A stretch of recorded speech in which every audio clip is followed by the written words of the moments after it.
గం గణపతయే నమః. హరి ఓం.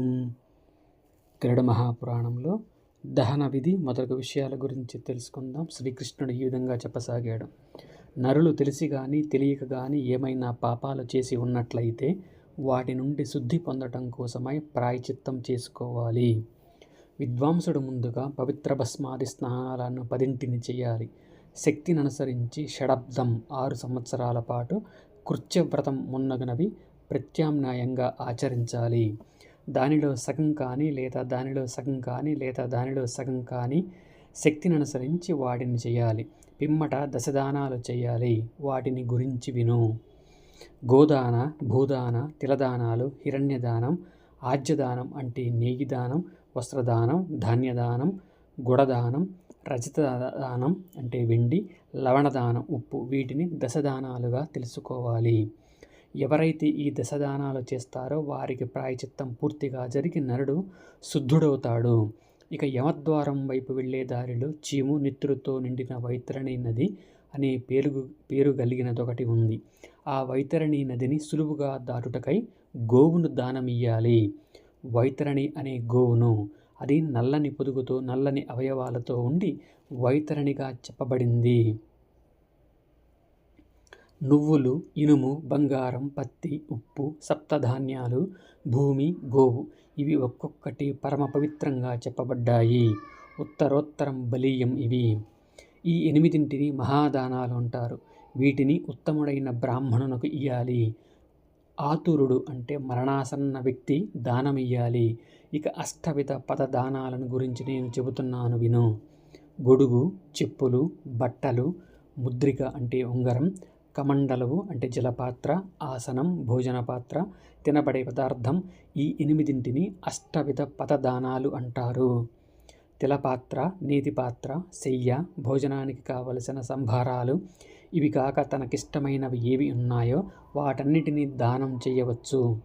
అశ్వం, రథం, మహిషి అంటే పూజింపబడే స్త్రీ, వ్యంజనం అంటే కూరలు మున్నగునవి, వస్త్రం బ్రాహ్మణులకు దానమియ్యాలి. స్వయంగా ముందు బ్రాహ్మణునకు ఇయ్యాలి. ఖగమ తన శక్తిని అనుసరించి మిగిలిన దానాలతో తృప్తి కలిగించాలి. భూమి యందు ఎవడు ప్రాయచిత్తం చేసుకోవాలనుకున్నాడో వాడు క్షితిదానంతో పాటు దశదానాలు తప్పక చేయాలి. వైతరణి జాతికి చెందిన గోదానం, అలాగే 8 దానాలు, తిలపాత్ర, నీతిపాత్ర, శయ్యాదానం, అష్టవిధ పదదానం శాస్త్రవిధిచే చేసినట్టివాడు నరకలోకం మధ్యలో పడుట సంభవింపదు. విద్వాంసులు స్వేచ్ఛగా లవణదానం కోరుకుంటారు. దానికి కారణం లవణరసం విష్ణుదేహం నుండి ఉద్భవించటమే. భూమి యందు మరణాసన్న వ్యక్తి ప్రాణాలు పోయినప్పుడు లవణదానం చేయాలి. అది స్వర్గలోక ద్వారాలను తెరిపిస్తుంది. మానవులు స్వయంగా ఏ దానాలు చేస్తారో ఆయా దాన ఫలితాలన్నీ వానికి ముందే ప్రయాణమై వెళ్ళిపోతాయి. ఖగమ ఏ జీవి అయితే సాంగోపాంగంగా ప్రాయచిత్తం చేసుకుంటాడో వాని పాపాలన్నీ బూడిదైపోయి స్వర్గలోకంలో వాసి పొందుతాడు. పక్షి శ్రేష్టమా, ఆవు పాలు అమృతం కావున ఎవడైతే ధేనువును దానమిస్తాడో వాడు అమృతత్వాన్ని పొందుతాడు. 8 దానాలు ఇచ్చినవాడు గంధర్వలోకంలో నివసిస్తాడు. యమ నిలయం పరమ భయంకరం. అక్కడ మానవుడు మండిపోతూ ఉంటాడు.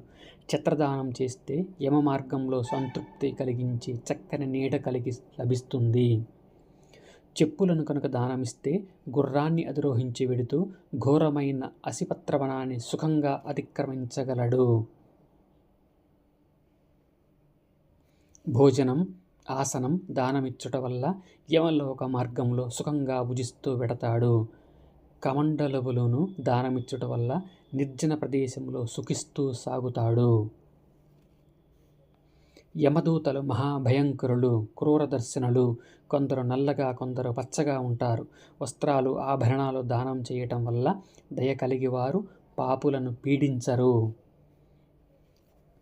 పత్రరథ పక్షి తిలపాత్రను బ్రాహ్మణునకు దానం చేసిన వాడు నిశ్చయంగా వాక్కు చేత, మనస్సు చేత, శరీరం చేత కలిగిన త్రివిధ పాపాలు పోగొట్టుకుంటాడు. నీతి పాత్రను దానం చేసిన వాడైనైతే ఆ నడు రుద్రలోకంలో నివసిస్తాడు. సర్వసాధనాలతో ఉపకరణాలతో కూడుకుని శయ్యను బ్రాహ్మణునకు దానం చేసిన వాడు ఎక్కువ మంది అప్సరసలచే సేవింపబడే విమానాన్ని అధిరోహిస్తాడు. 60,000 ఏండ్లు ఇంద్రలోకంలో విహరించి దేవేంద్రలోకం నుండి క్రిందకి వచ్చి ఈ లోకంలో రాజుగా జన్మిస్తాడు. అన్ని ఉపకరణాలతో కూడుకున్న ఏ దోషము లేని లేత వయస్సులోనున్న గుర్రాన్ని ఎవడు విప్రునకు దానమిస్తాడో అతడు స్వర్గలోకం చేరుకుంటాడు. ఖగరాజా, హయంపై ఎన్ని రోమాలు ఉన్నాయో అంతకాలం అన్ని ఏండ్లు పుష్కలాలై ప్రకాశించే లోకాలను పొందుతాడు. 4 గుర్రాలను పూంచి సమస్తోపకరణాలతో కూడుకున్న రథాన్ని బ్రాహ్మణులకు దానమిస్తే రాజసూయ యాగ ఫలం లభిస్తుంది. ఎక్కువగా పాలనిచ్చి నీలమేఘం వంటి కాంతి కలిగిన సంతత్సంతో గంతు వేసి దూడను కలిగిన అందమైన జగనభాగం కలిగిన బంగారపు బొట్టుంచిన ఆడెక్కారెను బోతును ద్విజశ్రేష్ఠునకు దానం ఇచ్చినవాడు ఉత్తమ లోకాన్ని జయించిన వాడవుతాడని చెప్పడంలో ఆశ్చర్యమేముంటుంది కనుక. విసనకర్రను దానం చేస్తే యమమార్గంలో వీచే వాయువు వల్ల సుఖపడతాడు. వస్త్రదానం చేస్తే కాంతిమంతుడు, సౌభాగ్యవంతుడు, శ్రీమంతుడు అవుతాడు. రసాన్నాలతోనూ అన్ని సంభారాలతోనూ కూడుకున్న ఇంటిని విప్రునకు సమర్పించిన వాని వంశం క్షీణించదు. మిక్కిలి గొప్పదైన స్వర్గాన్ని పొందుతాడు. పక్షి శ్రేష్టమా, దానం చేయటంలో అధికత్వం అల్పత్వం వల్ల, శ్రద్ధ అశ్రద్ధ అనే భేదం వల్ల ఫలితంలో కూడా ఎక్కువ తక్కువలు కలుగుతాయి.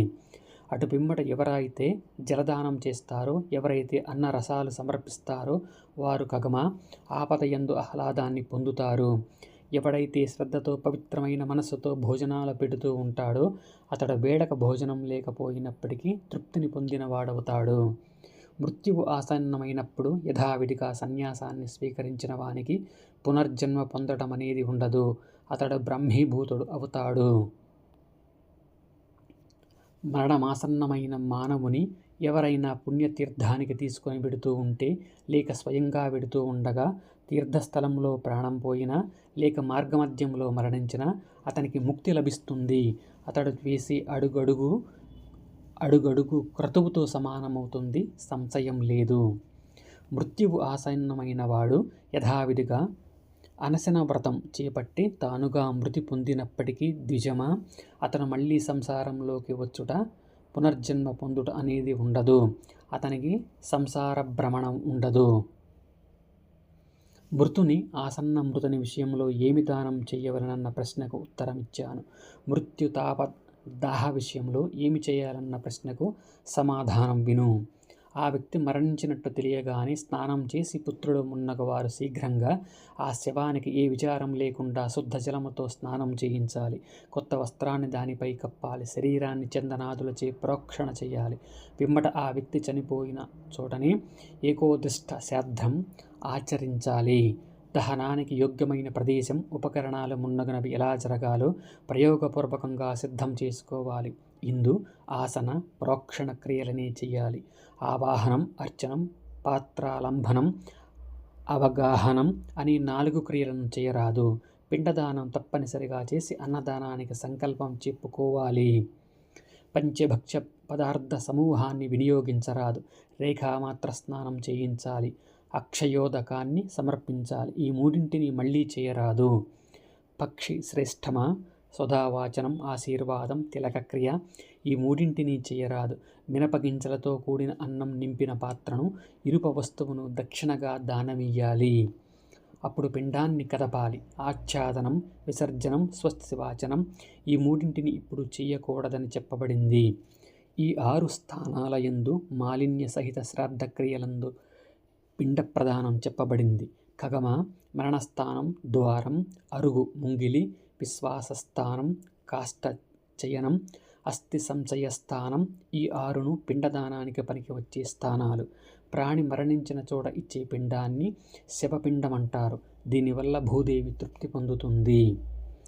ద్వారమందు ఇచ్చే దానిని పాంధపిండమంటారు. దానివల్ల వాస్తుదేవత ప్రీతి పొందుతుంది. ముంగిలి యందు ఇచ్చే దానిని ఖేచరపిండమంటారు. దానివల్ల భూతాదులు, దేవగణాలు తృప్తి పొందుతాయి. విశ్రామస్థానమందు ఇచ్చేదానిని భూతపిండమంటారు. దానివల్ల 10 దిక్కులు తృప్తిని పొందుతాయి.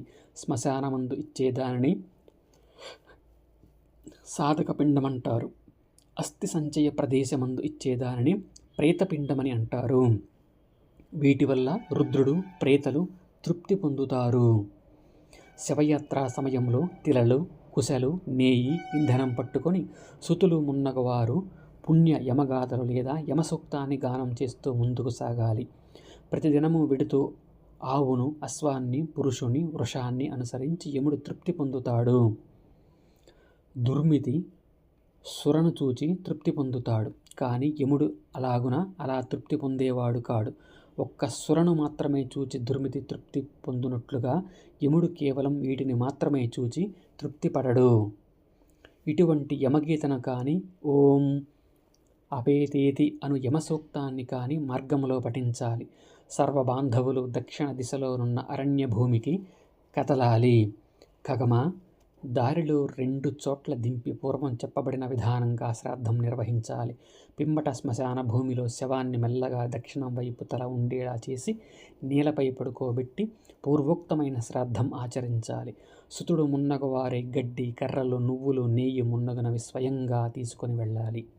శూద్రులచే తీసుకొని రాబడిన కర్మ అంతా నిష్ఫలమవుతుంది. అన్ని పనులు దక్షిణాముఖంగా తిరిగి ప్రాచీన విధి అపసవ్య విధిలో చేయాలి. అండజమ శాస్త్రసమ్మతంగా అక్కడొక వేదిని నిర్మించాలి. ప్రేత వస్త్రాన్ని 2 భాగాలుగా చించి ఒక సగంతో శవాన్ని కప్పాలి. రెండో సగాన్ని శ్మశాన జీవుల కోసమై అక్కడ భూమిపై వదిలివేయాలి. తరువాత పూర్వోక్త విధిచే పిండాన్ని ప్రేత చేతిలో ఉంచాలి. శవం యొక్క సర్వాంగాల యందు నీతితో అభ్యంజనం చేయాలి, పూయాలి. మృతిక దహనానికి మధ్య సమయంలో పిండదాన విధిని గురించి విను. పూర్వం చెప్పబడిన మృత స్థానాదులతో చెప్పబడిన 5 పిండాల వల్ల శవానికి అగ్నిదాహ యోగ్యత లభిస్తుంది. మరో విధంగా అయితే విరికి దూరమై రాక్షసులు అవుతారు. వేదికను ఏర్పరచి అలికి చక్కగా లేపనం చేసి నీళ్లను ఉద్ధరించి శాస్త్ర విధానం ద్వారా అగ్నిని ఆవాహనం చేసి స్థాపించి పుష్పాక్షతలతో కవ్యాది నామాలతో అగ్నిదేవుని పూజించి శ్రౌత పద్ధతిలో విద్వాంసుడు ఆహితాగ్నిని ముట్టించాలి. చండాలాగ్నిని, చితాగ్నిని, పతితాగ్నిని పరిత్యజించాలి. నీవే భూతకృత్తువు, నీవు జగద్యోనివి, నీవు లోక పరిపాలకుడవు. అందువల్ల నీవు ఈతనిని జన్మ నుండి ఉపసంహరించు, అమృతమైన స్వర్గానికి గునిపొమ్ము అని కవ్యాదుని అర్చించి శరీరాన్ని దహనం చేయాలి. దేహం అగ్ని దగ్ధమైన పిమ్మట ఆర్జాహుతిని ఇయ్యాలి. ఇతని వలన నీవు తెలియబడిన వాడవయ్యావు. నీ వలన ఇతడు తిరిగి జన్మ పొందునుగాక, ఇతడు స్వర్గలోకానికి వెళ్ళుగాక. స్వాహ అని మంత్రం పలుకుతూ నువ్వులు నీతితో కలిపి ఒక ఆహుతిని శవంపైనున్న అగ్నికి సమంత్రకంగా ఇయ్యాలి. అంతవరకు రోదన ధ్వనులకు అదుపులో ఉంచి అప్పుడు గట్టిగా రోధించాలి. అది ప్రేతక సుఖాన్ని కలిగిస్తుంది. దహన క్రియ తరువాత అస్థి సంచయన క్రియను ఆచరించాలి. ఖగమ దాహార్తి ఉపశమించుట కోసమై ప్రేతపిండ ప్రదానం చేయాలి. తరువాత అక్కడకు వెళ్ళిన వారందరూ చితికి ప్రదక్షిణం చేసి సూక్తం చదువుతూ స్నానార్థమై జలాశయ సమీపానికి వెళ్ళాలి. ముందు చిన్నవారు స్నానం చేయాలి. ముందు తమ వస్త్రాలను తుడుపుకొని పిండుకొని స్నానానంతరం మరలా వాటిని కట్టుకొని చనిపోయిన వ్యక్తిని ధ్యానించి జలప్రదానం చేస్తామని ప్రతిజ్ఞ చేయాలి. ఆ వ్యక్తి తేజోరూపంలో వచ్చి ఆజ్ఞ ఇవ్వటం జరిగిందని భావించుకొని మరలా జలాశయానికి రావాలి. 100 సంవత్సరాలు పూర్తి కాని వ్యక్తి మరణిస్తే వచ్చిన పురుషులు పుత్రాదులు ఏకవస్త్రులై పిలకముడిని విప్పి ముందు పెద్దవారు సాగుతూ ఉండగా నడవాలి. అందరూ మౌనంగా జంతం అపసవ్యం చేసుకుని జలాలలోనికి ప్రవేశించాలి. అందరూ దక్షిణం వైపు తిరిగి ఆపనః సోసు చతగం అనే మంత్రం చదవాలి. స్నానం చేసే వారందరూ నీళ్లలో చప్పుడు చేయరాదు. తరువాత గట్టుపైకి వచ్చి పిలకముడి వేసుకొని కుశలను సరిగా పట్టుకొని దక్షిణాగ్రాలుగా చేతితో పట్టుకొని దోయిలిలో నువ్వులతో కూడిన నీళ్లను నింపుకొని దక్షిణంగా దుఃఖిస్తూ పితృతీర్థం ఇచ్చే పద్ధతిలో జలప్రదానం చేయాలి. ఖగమ ఒకసారి కానీ 3 సార్లు కానీ 10 మారులు కానీ నేలపై కానీ రాతిపై కానీ వాజ్నియమంతో దోసిళ్లతో అందరూ నీళ్లు పోయాలి. ఈ తిలాంజలి అద్యోహామక గోత్రాముక ప్రేత చితాదాహ జనిత తాప తృషోపశయామ ఏష తిలకుశతో యాంజలి మయా దత్తం స్తవోపతిష్ఠతాం అని చదివి ఇయ్యాలి. తృప్తిని పొందుగాక, తృప్తులను పొందుగాక, తర్పణం ఇచ్చుచున్నాను, ఇచ్చట ఉండుగాక, ప్రేత ఆయా జన్మాంతర గోత్ర సంభవ అని మంత్రాలతో ఈ విధంగా ఉచ్చరించాలి. జలాంజలి ఇచ్చిన తర్వాత దంతధావనం, నోరు పుక్కిలించుట చేయాలి. కశ్యప వంశ సంభవ 9 రోజుల పాటు సగోత్రికులు అందరూ జలాలు విడిచిపెడతారు. నీటి నుండి బయటకు వచ్చి పొడి బట్టలు కట్టుకోవాలి, లేదా స్నానం చేసిన వస్త్రాన్ని తడిపి పిడిచి కట్టుకొని పవిత్రమైన భూమిపై కూర్చోవాలి. దాహ జలాంజలి ఇచ్చిన వెంబట కళ్ళ వెంబట నీరు కారితే అది మృతి చెందిన వారి నోటిలోకి వెడుతుంది. అందువలన ఏడ్చుట కర్తవ్యం కాదు. మీ శక్తిని అనుసరించి కర్మలు చేయటం విధిగా భావించండి అని అందరూ కూర్చొని ఉండగా ఆ శ్మశానానికి వచ్చిన వారిలో పురాణ మర్మాలు తెలిసినవాడు, స్వతసిద్ధంగా పుణ్యాత్ముడు అయిన వాడు చెప్పి ఓదార్చాలి. సంసారం యొక్క అనిత్యతత్వాన్ని వివరిస్తూ శోకాన్ని తొలగించాలి. మానవ శరీరమే అంత అరటి చెట్టు ఎంత ఏపుగా పెరిగినా కూలిపోక తప్పదు. సారహీనమైన సంసారంలో సారం గురించి వెతకడం అనేది మూఢుడు చేసే పని. శరీరం నీటి బుడగ వంటిది. శరీరం 5 పదార్థాలతో నిర్మింపబడుతుంది. ఇప్పుడు 5గా విడిపోయింది. తన శరీరంతో చేయబడిన కర్మలతో కలిసి జీవించి పంచతత్వాలతో కలిసిపోయింది. దానికోసం చింతించడం ఎందుకు? వసుమతి అయిన భూమియే కాలగర్భంలో కలిసిపోతోంది. సముద్రం, దేవతాగణాలే నశించిపోతాయి.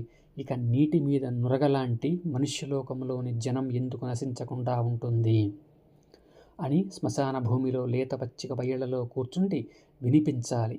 ఓయి వారు కూడా ఆ మాటలు విని ఊరట చెంది బాలురు ముందు సాగగా ఇంటికి వెళ్ళాలి. ఇంటి ద్వారం వద్ద నియమంగా వేపాకులు నమలాలి. ఆచమనం చేసి అగ్ని, నీరు, పేడ, తెల్ల ఆవాలు, గరిక, పగడం, ఎద్దు మున్నగునవి లేదా మరేదైనా మంగళద్రవ్యాన్ని చేతితో తాకి ఇంటి యందు నెమ్మదిగా రాతిపై పాదాన్ని ఉంచి మెల్లగా ఇంటిలోనికి వెళ్ళాలి.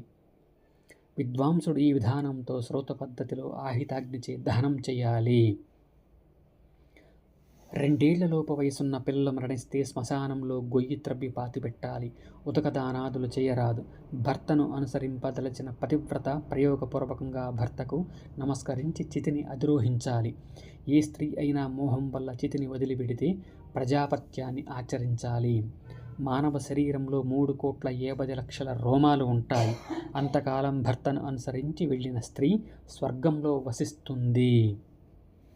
పాములను పట్టేవాడు ఏ విధంగా బలంతో బిలం నుండి పామును లాగి పట్టుకుంటాడో ఆ విధంగా భర్తను అనుగమించిన నారి భర్తను ఉద్ధరించి అతనితో కలిసి సుఖిస్తుంది.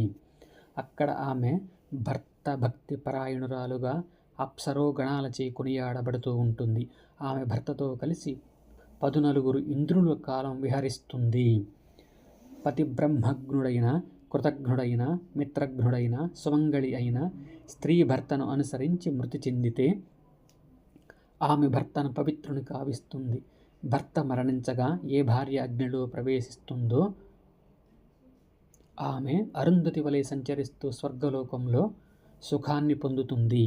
ఎంతకాలమైతే స్త్రీ భర్త మరణించగా తనను అగ్నికి అర్పించకుండా ఉంటుందో అంతకాలం ఆమె ఎప్పుడూ స్త్రీ శరీరం నుండి విముక్తి పొందజాలదు. అటు మాతృవర్గం వారిని, ఇటు పితృవర్గం వారిని తాను ఎక్కడైతే ఇయ్యబడిందో ఆ భర్తృవర్గం వారిని ఇలా కులత్రయాన్ని భర్తతో అనుగమించిన వెళ్ళిన స్త్రీ పవిత్రం కావిస్తుంది. భర్త ఆర్తుడై ఉండగా తాను ఆర్తి పొందుతూ, భర్త సంతోషిస్తూ ఉండగా తాను ఆనందం పొందుతూ, భర్త పరస్థలంలో ఉండగా తాను కృషించి మలినురాలై ఉంటూ, భర్త మరణించగా తాను మరణించిన స్త్రీ పరివ్రతగా తెలియజేయబడుతుంది. వేరే చితిపై అధిరోహించిన ప్రియురాలు భర్తను అనుగమించి వెళ్ళుట తగినది కాదు. క్షత్రియ కాంతలు, సువర్ణకాంతలు కూడా ఇట్లే చితిని ఆరోహిస్తారు. చండాలుని ఆధారంగా చేసుకుని చండాలి అయిన బ్రాహ్మణికి కూడా ఈ విధి సమాగమే. గర్భవతులు కాని వారికి, చిన్నపిల్లలు లేని వారికి అందరికీ ఇది సమానమైన విధి. ఖగమ సామాన్యంగా జరిపే దహన విధిని నీకు తెలియజేశాను. దాని గురించి విశేషంగా ఏదైనా వినగోరదవా ఏమి? అప్పుడు గరుడు ఈ విధంగా అడిగాడు. భర్త విదేశవాసి అయి లేదా ఎక్కడో ఆకస్మికంగా మరణిస్తే ఎముకలు లభ్యం కాని మృతునకు జగదాధార ఎలా దహన సంస్కారం అపకర్మ చేయాలి? దానిని నాకు వివరించు. శ్రీకృష్ణుడు ఈ విధంగా చెప్పసాగాడు. ప్రోషితుడైన నరునకు అసహజ మరణం వస్తే ఎముకలు కూడా లభ్యం కాకపోతే వారు పొందే గతిని, ఆ అపరకర్మ విధానాన్ని నేను చెబుతున్నాను. గరుత్మంతా ఆకర్ణించు. ఇది పరమ గోప్యమైనది. దుముకుట వల్ల గాని, క్రూర జంతువుల బారిన పడి కానీ భర్త మరణిస్తే కంఠాలు తెగిపోయి, మొంటెములు వ్రేలాడుతూ ముక్కులు తెగిపోయి క్షీణిస్తారు. విషం, అగ్ని, వృషం, బ్రహ్మరాక్షసులు, విషూచి, విషజ్వరం ఉన్నగు వాడితే క్షీణిస్తారు. మరికొందరు ఆత్మఘాతకులు, ఇంకొందరు పడిపోవుట వల్ల గాని, బంధింపబడుట వల్ల గాని, నీరు వల్ల గాని చనిపోయిన వారు మరికొందరు. అటువంటి మృతుల స్థితిని విను. సర్పాలు, పులులు, కొమ్ములు గల జంతువులు, ఉత్పాతాలు, రాళ్ళు, ఉదకం, బ్రహ్మరాక్షసులు, స్వాపదాలు అంటే పులి హింసించడి పశువు, చెట్లు, పిడుగులు మీద పడుట, గోళ్ళు, లోహాలచే మరణించుట, కొండలపై నుండి పడిపోవుట, కొండలు విరిగి గోడలు కూలిపోవుట, భృగుపాతం, కొండ చర్యలు విరిగిపడుట, మంచంపై కానీ, అంతరిక్షంలో కానీ, చోరుల వల్ల, చండాలుల వల్ల, రజస్వల, కుక్క వల్ల, శూద్రుల వల్ల, రజకుల వల్ల, వస్త్రాధిధారణ వల్ల, విభూషణాదుల వల్ల, మిక్కిలి బయట ఎంగిలి వల్ల కానీ, తక్కువ లోపలి ఎంగిలి వల్ల కానీ, అటు ఇటు కానీ ఎంగిలి వల్ల కానీ మరణించేవారు, ఆయుధాల దెబ్బలచే మరణించేవారు, కత్తి, గుర్రముల వల్ల మరణించేవారు, అది దుర్మరణంగా చెప్పబడుతుంది. కర్మ విధి లేకుండా జరిగినట్టిదది. ఆ పాపం వల్ల నరకాలను అనుభవించుటకై ప్రేతత్వాన్ని పొందుతారు. వారికి దహన కర్మయూ లేదు, సూతకమూ లేదు, ఉతక క్రియ కూడా లేదు, మృతాది సంస్కార విధానము లేదు. వారికి ఔర్ధ దైహిక కర్మ చేయరాదు. వారికి పిండ ప్రదానం చేయదగినది కాదు. ప్రమాదవశాన చేసినప్పటికీ అది అతనికి చెందేది కాదు. చేసినదంతా అంతరిక్షంలో నశించిపోతుంది.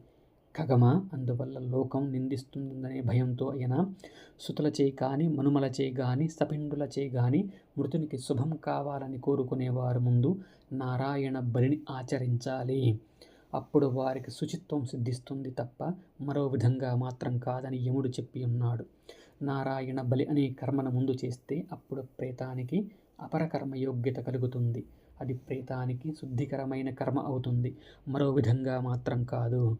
నారాయణ బలి అనేది కర్మనంతను శ్రద్ధతో పుణ్యతీర్థాలలో చేయాలి. శ్రీకృష్ణ భగవానుని సమక్షంలో బ్రాహ్మణ ద్వారా దీనిని జరిపించాలి. అప్పుడు మృతి చెందిన నరుడు పవిత్రుడవుతాడు. పురాణవేత్తలైన విప్రులచే ముందు తర్పణం ఇప్పించాలి. అన్ని ఔషధులతోనూ అక్షంతలతోనూ కలిపి విష్ణువును ఉద్దేశించి తర్పణాలు ఇయ్యాలి.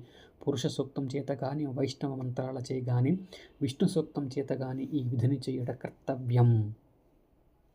దక్షిణముఖంగా తిరిగి ప్రేతను విష్ణువుగా స్మరిస్తూ అనాదినిధనుడు, దేవుడు, శంఖ చక్రగధాధరుడు, అక్షయుడు, పుండరీకాక్షుడు, ప్రేత విముక్తి దాయకుడవును ప్రేత విముక్తి దాయకుడవును గాక అని స్మరించాలి. తర్పణం ఇచ్చిన తరువాత కర్తరాగానికి, మాత్సర్యానికి దూరంగా ఉండాలి. ఇంద్రియాలను, మనస్సును అదుపులో ఉంచుకొని శౌచవంతుడై, ధర్మమునకు ఆసక్తి కలిగిన వాడై భక్తితో 11 శ్రాద్ధాలను నిర్వహించాలి. ఒక్కొక్క దానిని ఏకాగ్ర మనస్కుడై శాస్త్ర విధానంతో కర్మనంతను చేయాలి. నీరు, బిరీహి, ధాన్యం, యవలు, గోధుమలు, కొర్రలు, శుభప్రదమైన హవిష్యాన్నం, ఉంగరం, గొడుగు, తలపాక దానం చేయాలి. పిమ్మట సర్వసస్యాలను, తేనెతో కూడిన పాలను దానం చేయాలి. వస్త్రం, చెప్పుల జోడుతో కలిపి అష్టవిధ పదదానాలు చేయాలి. సర్వ పాపాల నుండి అప్పుడు విముక్తుడవుతాడు. పంక్తి వంచన చేయరాదు. భూమి యందు పిండాలు ఉండగానే గంధం, పుష్పం, అక్షంతల వీటితో సమస్త విప్రులను పూజించి వేదోక్త శాస్త్రోక్త విధానంతో ఈ దానాలను చేయాలి. శంఖమునందు, ఖడ్గమునందు, తామ్రపాత్ర పత్రము పైన వేరువేరుగా తర్పణాలు ఇయ్యాలి లేదా వాటితో తర్పణాలు ఇయ్యాలి. తర్వాత మోకాళ్లపై భూమి యందుండి ధ్యానం, ధారణ చేసి మంత్రాలతో సగం కాని దాని యందు సగం ద్రవ్యంతో కానీ వేరువేరుగా దేవతలకు అర్ఘ్యం ఇయ్యాలి. బ్రహ్మ, విష్ణువు, రుద్రుడు, యముడు ఐదోవాడు ప్రేత. ఈ 5 దేవీ శక్తులను పంచరత్నాలతో కలిపి వేరువేరుగా కుండల యందు స్థాపించాలి. వేరువేరుగా వస్త్రాలను, యజ్ఞోపవీతాలను, పెసలను, అష్టవిధ పదదానాలను స్థాపించాలి. యథావిధిగా బ్రహ్మమున్నగు 5 దేవతలను శ్రాద్ధ పూజలను నిర్వహించాలి. ప్రతి పిండం మీద వేరువేరుగా పింబడ జలధారలు సమర్పించాలి. శంఖం కానీ తామ్రపాత్ర కానీ లభ్యం కాకపోతే మట్టి పాత్రలను అయినా సమస్తములైన ఔషధులతో కూడిన తిలోదకాన్ని ఇయ్యాలి. తిలలతో నిండిన తామ్రపత్రాన్ని బంగారంతో దక్షిణతోనూ బ్రాహ్మణ శ్రేష్ఠునికి దానమియ్యాలి. అదేవిధంగా అష్టవిధ పదదానం కూడా చేయాలి. యముని ఉద్దేశించి దక్షిణతో కూడుకున్న తిలదానాన్ని, లోహదానాన్ని ఇయ్యాలి. ఈ విధంగా యథాశక్తిగా శాస్త్ర విధానంతో విష్ణు బలి ఇయ్యటం వల్ల ప్రేత మృత వ్యక్తి శీఘ్రంగా ఉద్ధరింపబడతాడు. ఇందు ఆలోచించవలసింది ఏదీ లేదు. పాము కాటు వల్ల మృతి చెందిన వానికి విశేష కర్మ ఉంది.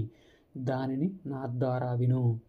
ఒక ఎత్తు సువర్ణంతో నాగాన్ని తయారు చేయించి దానిని అలాగే ఒక గోవును విధి ననుసరించి విప్రునకు దానమియ్యాలి. అప్పుడు కర్త తండ్రి రుణాన్ని తీర్చుకున్నవాడవుతాడు. ఈ విధంగా సర్పబలిని ఇచ్చినతో సర్పదోషం నుండి విముక్తుడవుతాడు. అటు పిమ్మట పుత్తలకం అనే క్రియను చేయాలి. సమస్తములైన ఔషధులతో కూడుకున్నది. కశ్యప వంశ సంజాత మోదుక చెట్టు యొక్క తొడిమల పుల్లల విభాగాన్ని విను. కృష్ణాజనాన్ని పరిచి సర్వౌషధులతో కూడుకున్న దర్భల ద్వారా పలాస వృక్షం యొక్క పుల్లలను 360 ఎముకలుగా పేర్చి ప్రేత ప్రతిమను తయారు చేసి వేరువేరుగా అవయవాలపై ఆ పుల్లలను ఉంచాలి. శిరోభాగమందు 40, కంఠమందు 10, వక్షస్థలమందు 20, జఠర భాగమందు 20 పుల్లలు ఉంచాలి. 2 భుజాలయందు 100, కటి ప్రదేశంలో 20, 2 తొడలయందు 100, 2 జంఘముల ఎందు 30 పుల్లలు ఉంచాలి. లింగ భాగంలో 4, అండకోశాలు రెండిటి ఎందు 6, కాలి వ్రేళ్ల ఎందు 10 పుల్లలను ఉంచి ప్రేత పురుషుని అస్థిపంజరాన్ని ఏర్పరచాలి. దాని శిరోభాగంలో కొబ్బరికాయను, తాలు ప్రదేశంలో సొరకాయను, నోటిలో పంచరత్నాలను, జిహ్వాభాగంలో అరటిపండును ఉంచాలి. ప్రేగులలో తామర కాడలను, ముక్కునందు వాలుకను, వసయందు మట్టిని, హరితాళమును, మనస్సులను ఉంచాలి. హరిదళం మణిశిల. రేతస్థానంలో పాదరసాన్ని, పురుష స్థానంలో ఇత్తడిని, శరీరమంతటా మణిశిలను, సంధి భాగంలో నువ్వుల పిండిని, మాంసభాగంగా యవల పిండిని, రక్తంగా తేనెను, కేశరాశి స్థానంలో మర్రి ఊడలను, చర్మ భాగంలో మృగచర్మాన్ని ఉంచాలి. కర్ణములయందు తాళపత్రాలను, స్తన భాగాలయందు గురువింద పండ్లను, ముక్కు స్థానంలో శతపత్రాలను, బొడ్డు ఉండుచోట కమలపత్రాన్ని, అండకోశాల స్థానములయందు వంకాయలను, లింగస్థానముందు చక్కని ముల్లంగిని, నాభియందు నేతిని, కౌపీన స్థానంలో తగరాన్ని ఉంచాలి. 2 స్తనాల వద్ద ముక్తా ఫలాలను, తలపై కుంకుమ విలోపనాన్ని, కర్పూరం, అగరు, ధూపం, సుగంధ శుభ పుష్పమాలలు, పరిధాన స్థానంలో పట్టసూత్రం, హృదయమునందు కూడా రజిత పట్టసూత్రం ఉంచాలి. కర్త ఆ ప్రతిమ భుజాలయందు బుద్ధి, వృద్ధి అనే సిద్ధులను సంకల్పించి కన్నులలో గవ్వలనుంచాలి. దంతాల స్థానంలో దానిమ్మ గింజలను, వ్రేళ్ల స్థానంలో సంపంగులను, నేత్రకోణంలో కనుక్కొలలలో సింధూరాన్ని ఉంచి దాని పక్కనే తాంబూలాది వివిధోపహారాలను అమర్చాలి. సమస్తమైన ఔషధులతో ప్రేతకు పూజ చేసి చెప్పబడిన శాస్త్ర విధానంతో జలప్రదానాదులను చేయాలి. ప్రేత అగ్నిహోత్రి అయితే దానిని యజ్ఞపాత్రను కూడా ఇచ్చి క్రమంగా కర్మ విధిని ఆచరించాలి. శిరోమే శ్రీ పునంతువరుణ అనే మంత్రాలతో కర్త సాలగ్రామ శిలోదకమైన అభిమంత్రిత జలం ద్వారా ప్రేతను పవిత్రీకరించాలి. తర్వాత విష్ణు భగవాను ఉద్దేశించి పాలిచ్చే సాధు స్వభావమైన గోవును దానమియ్యాలి. తిలలు, ఇనుము, బంగారం, పత్తి, ఉప్పు, సప్తధాన్యాలు, భూమి, గోవు ఇవి ఒకదానిని మించి మరియొక్కటి పుణ్యదాయకమైనవి. తరువాత తిలపాత్ర దానం, అలాగే అష్టవిధ పదదానం కూడా చేయాలి. ఈ సందర్భంలో ప్రేత ముక్తి కోసమై తన అభివృద్ధి కోసం కూడా విష్ణువును ఉద్దేశించి శ్రాద్ధకర్మనాచరించాలి. పిమ్మట విష్ణువును మనస్సులో ధ్యానించి ప్రేతమోక్షణ కార్యాన్ని చేపట్టాలి. ఈ విధంగా పుత్తలక క్రియనాచరించి విధిపూర్వకంగా కృత్రిమ ప్రేతను దహనం చేయాలి. అప్పుడు సంస్కర్త అయిన పుత్రాది వర్గంచే ప్రాయచిత్తమాచరింపజేసి శుద్ధికర్మ జరిపించినట్లవుతుంది. 3 కానీ 6 కానీ 12 కానీ 15 కానీ కృత్యవ్రతాలు ప్రాయచిత్త నిమిత్తానుసారంగా విప్రునిగ వలె చేయబడ్డాయి. వ్రతాలు ఆచరించుటకు శక్తి చాలనిచో ప్రత్యామ్నాయంగా గోహిరణ్యాది దానాలు చేయాలి. తనకు ఆచరించుటకు అధికారం శక్తి లేనిచో విద్వాంసుడు ఈ దానాల ద్వారా శుద్ధికర్మనాచరించాలి. అశుద్ధంగా ఏది చేసినప్పటికీ అలాగే అశుద్ధి అయి ఉద్దేశించి ఏది ఇచ్చినా అది అంతా అతనికి చెందదు, అంతా అంతరిక్షంలో నశించిపోతుంది. శుద్ధుని సంపాదించుకుని తరువాత ఆవృతదేహిక దహన కర్మ చేయాలి. ప్రాయచిత్తం చేసుకొనకుండా ఎవడు దహనాధికం చేస్తాడో అది బుద్ధిపూర్వకం అయినా అబుద్ధిపూర్వకం అయినా క్రమంగా దానికి ప్రాయచిత్తం విను. అగ్నిక్రియ నాచరించి స్నానం, ఉదకదానం, స్పర్శనం, వహనం, కథ వినుట నిర్వహించాలి. రజ్జువును ఛేదించుట వల్ల వచ్చే అశ్రుపాత దోషం తప్తకృత్య వ్రతం వల్ల శుద్ధి చెందుతుంది.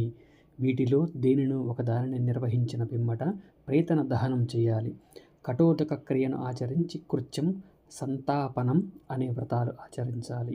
స్వల్ప నిమిత్త కర్మలకు తక్కువగాను అధిక నిమిత్త కర్మలకు ఎక్కువగాను సంకల్పించుకోవాలి. అప్పుడు గరుడు ఈ విధంగా అడిగాడు, స్వామి, సువ్రత కృత్య వ్రతానికి, తప్త కృత్య వ్రతానికి, శాంతపున వ్రతానికి ఈ మూడింటికి నాకు లక్షణాన్ని చెప్పు. అప్పుడు శ్రీకృష్ణుడు ఈ విధంగా చెప్పసాగాడు. 3 రోజులు ప్రాతకాలంలోనూ 3 రోజులు సాయంకాలమందు 3 రోజులు ఆయాచిత హవిష్యాన్న మాత్రమే తిని 3 రోజులు పూర్తిగా ఉపవాసం చేస్తే దీనిని కృత్యవ్రతమంటారు.